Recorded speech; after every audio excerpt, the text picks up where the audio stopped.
really attractive city to come and work here, come and study here, come as students. There's so much to offer. There was and there still is a great community here. Like there's a hub where people can go to raise their issues. Part of the reason that we picked Liverpool for our first visit is to capture some of the real optimism that is part of Liverpool's story, from post-industrial wasteland to a city which is seen again as thriving. We've set ourselves a task as a sector. What do we want to be known for?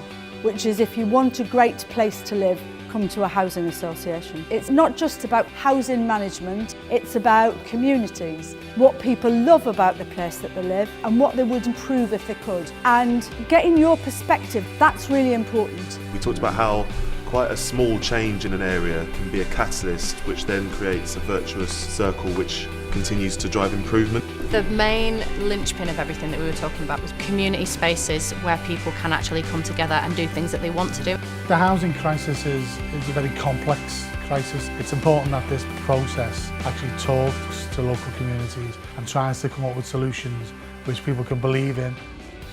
So what makes the Eldonian Village a great place to live? Quality, affordable, mixed tenure housing that is well maintained and well managed. Access to employment, access to good local health, access to good quality education. You've got to listen to people and find out what they want. This is housing that was built for another century and there's loads of it and there's been huge population loss. In some areas you get to the end of the line and then you've got to decide what to do.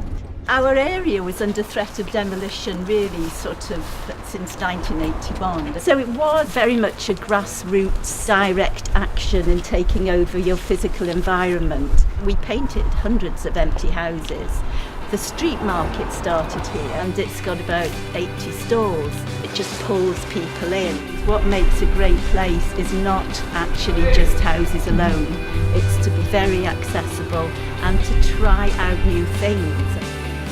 The story of Liverpool is putting together a post-imperial city, economic placemaking bit by bit by bit. Liverpool has delivered a huge amount, but we can do much more. How can we help by using housing, our funding, to do that? What will make a good place in 10 years' time? That's what we should be looking at. Every single year we should be moving places on, whether it's around new technology or looking for obsolescence in a way that doesn't disrupt communities. This is about a conversation between commissioners, it's about a conversation with communities, it's about a conversation with partners and government. But it is just the start of our journey, and some of those questions will crystallise in different ways over the next 12 months.